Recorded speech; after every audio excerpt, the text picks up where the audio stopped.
일전에 제가 고속도로를 운전해 가다가 터널을 지나가고 있었는데 마침 극동방송에서 지역교회 목사님 설교가 방송되고 있었습니다. 얼마나 은혜스러운지 모릅니다. 그런데 천연에 진입하고 나서 전파 수신이 안 되어지는 지역이기 때문에 말씀을 들을 수가 없었습니다. 오직 시끄러운 잡음 소리밖에는 들을 수 없었습니다. 그때 제게 문득 깨달아지는 것이 하나 있었습니다. 인생의 깊은 터널을 지날 때 이래서 힘이 들겠구나, 이런 생각을 하게 되었습니다. 끝이 안 보이는 긴 터널을 지나가는 동안 어렵고 답답한 마음, 가슴을 치며 살아가고 있을 때 하나님의 말씀이라도 선명하게 내게 들려올 수 있다면 넉넉하게 그 일을 극복할 수 있을 텐데 이래서 어렵겠구나라는 그런 마음이 들었습니다. 여러분, 인생을 살다 보면 답답한 시간을 보낼 때가 있습니다. 나도 모르는 시름이 터져 나오고 밀려오는 절망감 때문에 몸을 떨어야 되는 그런 시간을 맞을 때도 있습니다. 도무지 어떻게 해결할 수가 없어서 몸을 부들부들 떨며 그저 하염없이 눈물만 흘리는 그런 시간들도 있습니다. 그러한 때 정말 필요한 것이 있다고 하면 저는 바로 믿음의 힘이라고 믿습니다.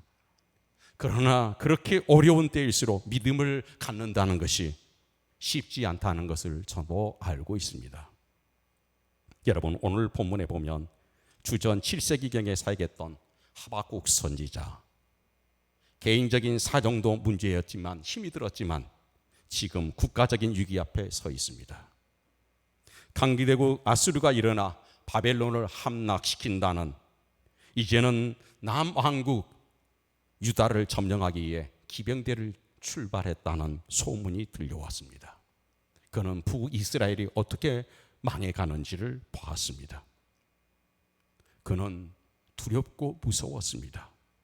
그래서 하나님 앞에 기도하고 또 많은 사람들에게 우리 하나님 앞에 다시 돌아갑시다, 우리의 잘못을 회개하고 하나님 앞에 무릎을 꿇읍시다, 이렇게 처절하게 목청 높여 외쳐봤지만 도무지 사람들은 이 현실을 받아들이려고 하지 않습니다. 그는 참으로 외로운 시간을 보냈습니다. 이 상황 속에서 그가 달려갈 수 있는 곳은, 오직 도움을 요청할 수 있는 것은 하나였습니다. 바로 하나님이었습니다. 여러분, 선지자가 오늘 본문에 기다린 곳이 어디입니까? 파수하는 곳, 성루라고 되어 있습니다. 성루였다. 왜 하필이면 파수꾼이 서 있는 성루에서 기다렸을까? 여러분, 이 하박국은 하나님 말씀을 한번 하시면, 하나님 말씀이 들려오면 분명히 그 말씀대로 된다고 믿는 사람이었습니다. 그래 성루에서 서서 아무도 주시하지 않는 아수리의 여러분 말바꿈 소리를 이 하박국 선지자는 확인하고 싶었습니다. 하나님의 말씀은 분명하게 이 남유다의 위기를 볼 것이고 결국 하나님의 말씀대로 이 나라는 망하게 될 것이다. 그런데 그 현장의 말바꿈 소리를 듣기 위해 여러분 하박국이 성루에 올라가 있는 것입니다. 여러분, 그는 이 절대절명의 어려움과 문제 앞에서 하나님 앞에 하나님의 품으로 파고 들어갑니다. 그러나 우리는 알아야 합니다. 하박국이 이 문제를 지금 해결해 달라고 그가 서 있는 것이 아닙니다. 이 문제를, 이 상황을 바꿔달라고 그가 하나님 앞에 간청하는 게 아닙니다. 그가 서 있는 것은 다름이 아닙니다.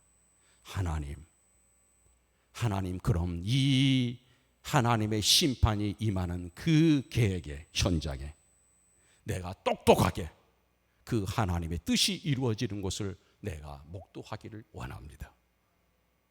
하나님의 뜻이 이루어지는 그 현장에 내가 보고 깨닫고 내가 하나님의 뜻을 발견할 수 있기를 원합니다. 그래서 그가 성루에 서 있는 겁니다. 보통 우리는 우리에게 여러 가지 어려움이 오면 그 문제를 해결해 달라고 합니다. 저 역시 마찬가지입니다. 내게 조그마한 몸이 아파도 하나님 앞에 고쳐달라고 먼저 여러분 기도하게 됩니다. 그런데 오늘 하박국 선지자는 우리와 조금 다른 면이 있었습니다. 이 위기를, 이 아수리의 병력을 하나님 돌려주십시오, 막아주십시오, 그런 기도가 아니라 그는 나라가 망하는 그 과정을 지켜보고 거기에 하나님의 뜻을 발견하고 거기에서 배우기를 원합니다라는 그 마음으로 성루에 서 있었다는 겁니다. 여러분, 하박국의 이 태도를 통해서 우리가 깨달아야 될 것이 있습니다. 바로 하나님의 뜻이었습니다. 그리고 그 하나님의 뜻을 통해서 배우기를 원하는 마음이었습니다. 오늘 하박국 선지자에 보면 절규와 탄식이 여러분 가득합니다. 어찌하여 어찌하여, 이런 여러분 탄식의 소리가 오늘 본문을 메우고 있습니다. 그가 어찌하여, 선지자가 이렇게 기도한 내용이 무엇입니까? 왜 하나님이 하필이면 갈대아 사람들입니까? 왜 아수르 사람들입니까? 우리는 그래도 하나님 의인이요 하나님의 선민이 아니었습니까? 하나님의 선택을 받은 사람 아닙니까? 그런데 저 예수를, 저 하나님을 모르는 이방인들을 통해서 내게 이 치욕스러운 광경을 우리가 접하게 합니까? 라는 절규였죠. 그때 하나님이 이렇게 말씀하셨습니다. 하박국에 주신 말씀은, 하박국아 내가 어떻게 다스리고 있느니라. 무슨 얘기입니까? 지금 하나님이 통치하고 있다는 얘기입니다. 비록 나라가 지금 아수리에서 짓밟힌다 할지라도, 많은 사람들이 고통을 당한다 할지라도, 그러나 너는 잊지 말아야 될 것은 하나님이 다스리고 있다는 겁니다. 하나님이 통치하고 있다는 겁니다.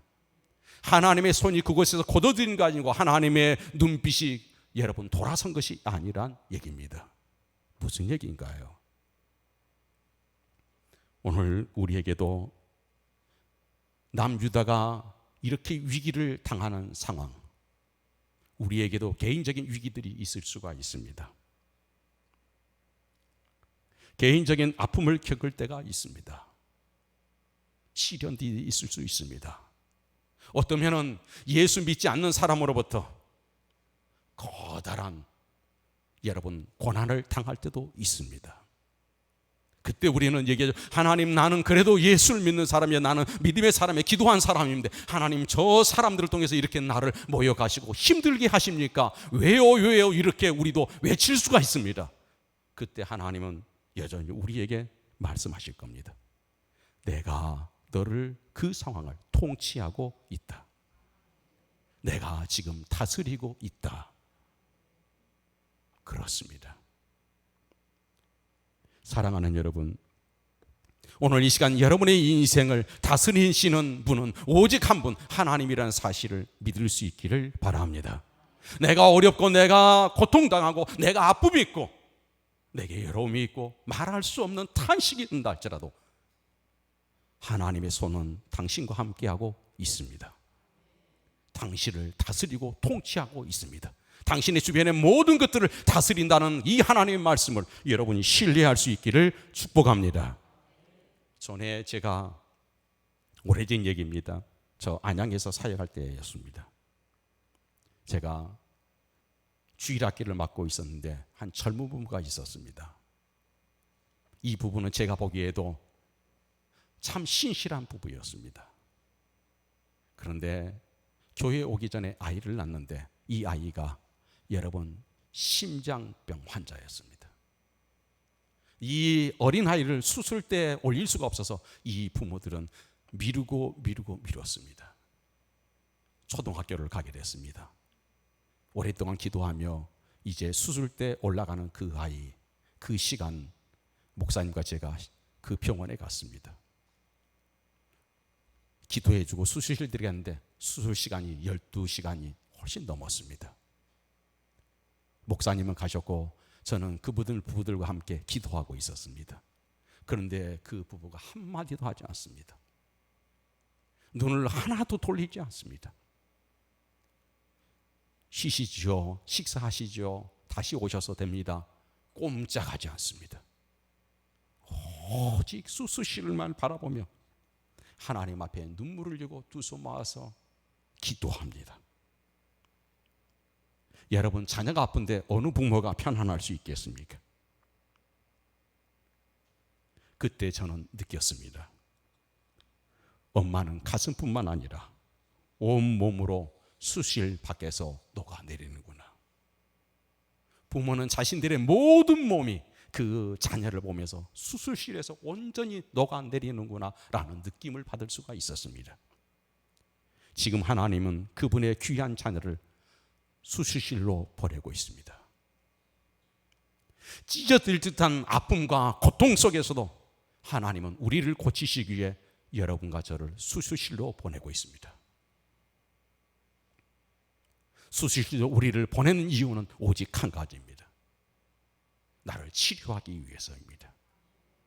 내게 더 자유로움을 주기 위하시고 내게 더 해방감을 주시기 위한 수술실 뒤에 우리를 넣으시는 겁니다. 오늘 시대를 살아가는 우리들도 힘든 삶을 살고 있습니다. 불현듯이 찾아온 질병이요, 직장 이직과 회사 부도와 이런 상황에서는 나라는 존재가 얼마나 이렇게 무능력한가, 그런 여러분 마음의 상처들도 있습니다. 그 시간이 여러분 바로 수술실에 사랑하는 아들을 보내며 엄마를 그 심정과 같은 우리 하나님의 마음의 수술의 현장이라고 믿으신다면, 하나님의 다스림과 하나님의 통치가 내 삶에 여전히 있다고 한다면, 우리는 그 시간을 결코 내 인생의 불행한 시간이 아니라 내 인생의 전환점의 시간으로 만드시는 하나님의 손길을 보게 될 줄 믿습니다.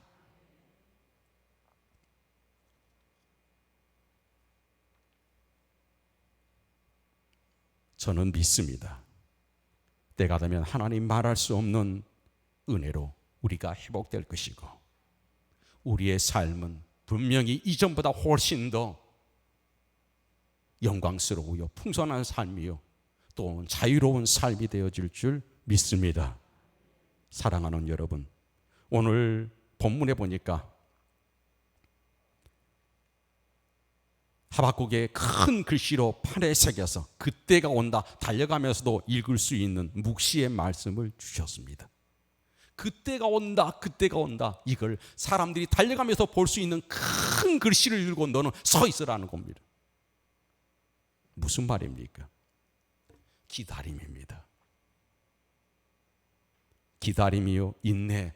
우리에게 하나님 수술실로 보내실 때는 우리는 기다려야 합니다. 치유되고 회복될 때까지 우리는 기다려야 될 시간입니다. 그런데 이 기다림은 무엇입니까? 참는 것이 단순히 아닙니다. 수술이 끝나면 내게 어떤 일이 일어날 것인가? 내가 이 병원에서 나가면 내 인생은 어떻게 달라져 있을까? 그동안 걷지 못했다면 나는 걸을 수 있을 것이고, 그동안 내가 보지 못했다면 보게 될 것이고, 그동안 내가 말하는데 어려움이 있었다면 자유로워질 것이다. 그에 대한 기다림입니다. 오늘 여러분에게 그런 기다림의 흥분이 있을 수 있기를 원합니다. 오늘 내게 어려움이 있다면, 내게 오늘 시련이 있다고 하면 그냥 참는 것이 아닙니다. 그냥 이겨내자, 의겨내자, 응원하자, 이게 아닙니다. 이 어려움 다음에 내일은 하나님이 내게 무엇을 준비하셨을까? 하나님은 내게 어떤 것을 예비해 놓으셨을까? 여기에 대한 믿음의 기다림입니다. 이 기다림이 여러분의 삶 속에 스며들 수 있기를 축복합니다.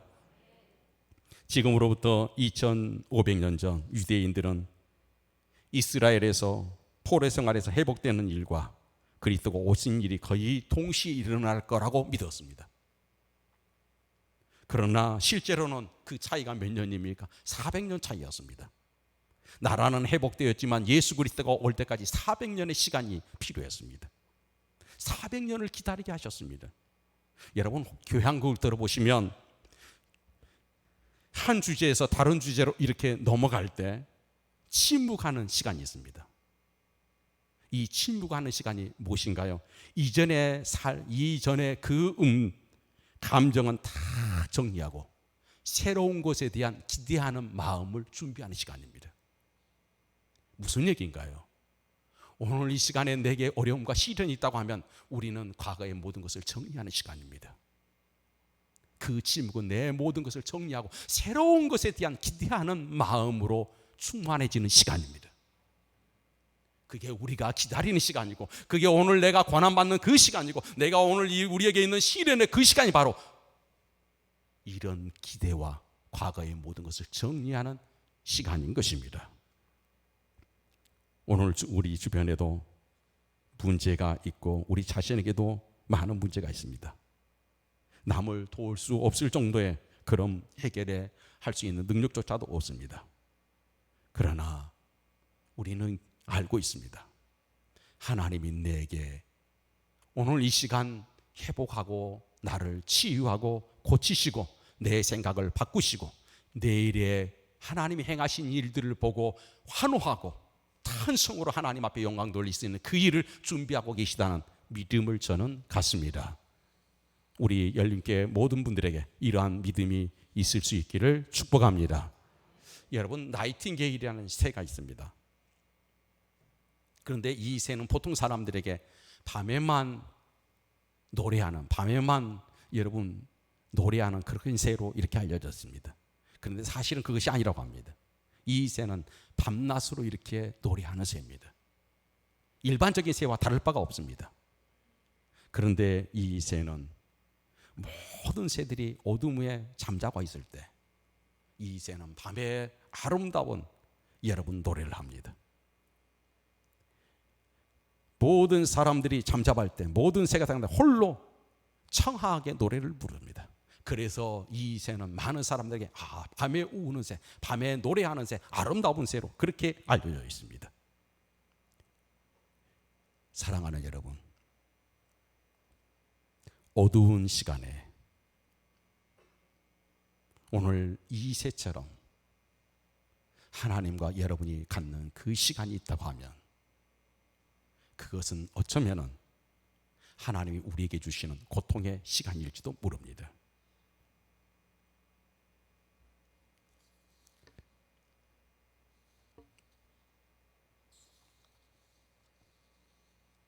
그 시간은 하나님께서 우리에게 어쩌면은 뭔가를 깨달을 수 있게 하시는 그런 시간일지도 모릅니다.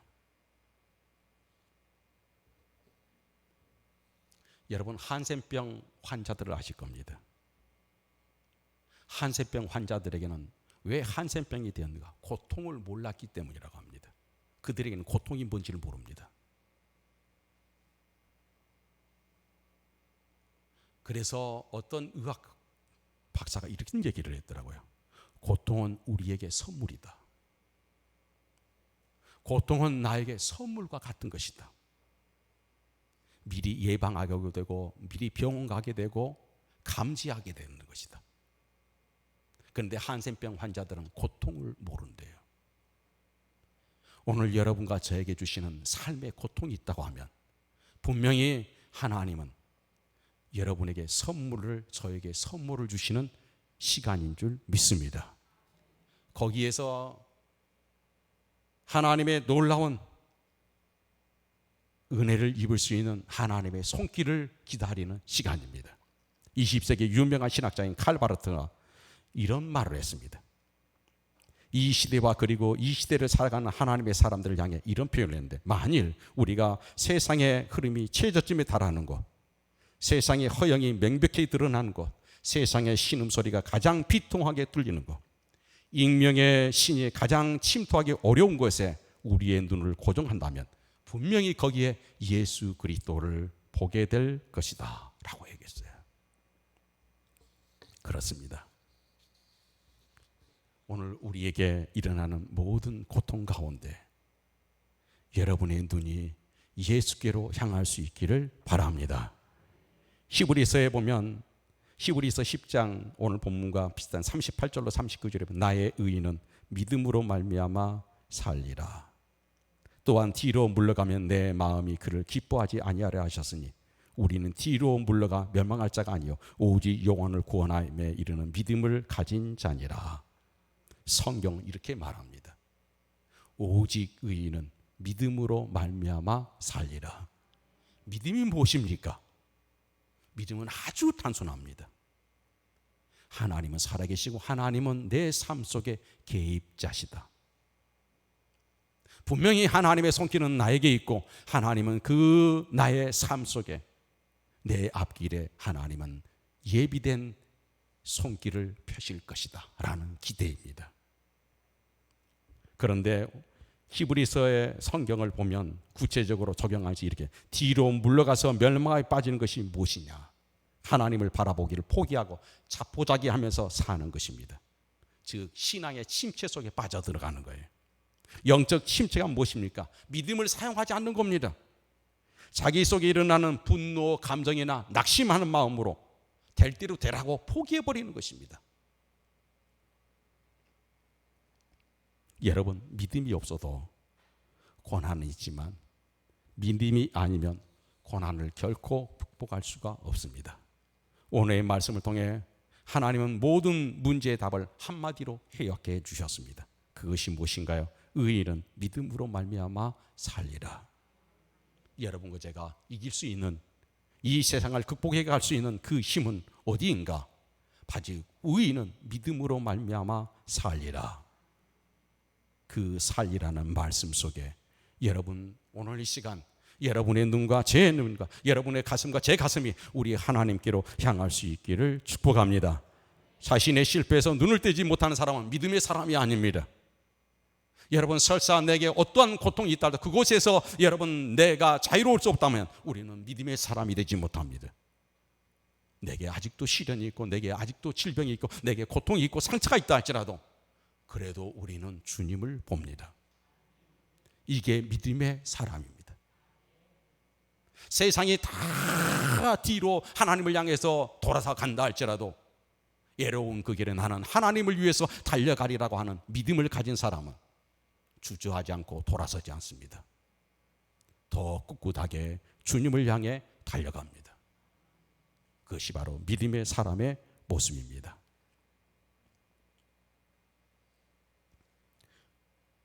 여러분, 저는 예배가 주는 기쁨이 이것이라고 생각합니다. 어떤 분은 예배드리면 마음이 평안해진다. 어떤 분은 예배드리면 답답했던 마음이 위로를 받는다. 이렇게 얘기하신 분들이 있습니다. 다 감사하고 각자의 은혜가 있습니다. 그런데 저는 예배하고 나면 저는 사라지는 것을 느낍니다. 저는 예배하고 나면 또렷하게 예수 그리스도 그분에게 집중할 수 있다는 사실에 저는 감사합니다. 예배하고 나면 어떻게 그렇게 여러분 나도 모르는 사이에 예수의 이름으로 하나님의 이름으로 채워지는지 모릅니다. 이것이 예배의 신비한 은혜이고 이것이 예배 하나님이 나에게 주시는 가장 큰 선물 중에 하나일 것입니다. 사랑하는 여러분, 오직 의인은 믿음으로 말미암아 살리라. 믿음으로 기다리는 그 사람 예수 그리스도 하나님을 집중하게 되어 있습니다. 이제 말씀을 마치려고 합니다. 저는 하박국이 살았던 시대나 오늘 시대가 같다고 생각합니다. 우리의 믿음의 반응에 하나님의 사랑이 만날 때 그 속에서 아름다운 생명의 역사가 일어나게 될 줄 믿습니다. 여러분 경제도 어렵고 이 시대 가운데서 믿음으로 살아가는 것은 더더욱 어렵지만 우리들은 하나님의 백성으로서 예수 그리스도의 만져주심을 오늘도 바라면서 오늘 이 자리에 우리는 부름을 받았습니다. 그리고 예수 그리스도의 만져주심을 통해서 우리는 새 힘을 얻을 수 있다고 믿습니다. 그리고 우리는 뛰어갈 것입니다. 달려갈 것입니다. 내일이 내 인생에 어떤 일들이 일어날까? 하나님은 내일의 내 삶을 어떻게 만들어 놓으셨고 어떻게 하나님은 내 인생을 창조하고 계신가? 거기에 대한 기대로 충만한 시간이 되리라 믿습니다. 여러분 어렵죠? 힘들지요?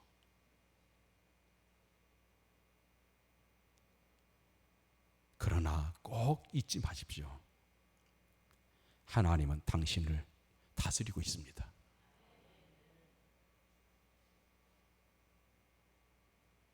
가슴이 먹먹해지는 그런 상황이 있지요. 누구에게도 말할 수 없는 그 아픔을 안고 눈물을 흘릴 때 있지요.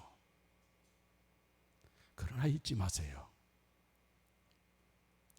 하나님은 여전히 당신을 다스리고 계시고 하나님의 시선은 당신에게서 절대 떠나지 않으십니다. 당신을 향해 돌아서시는 하나님은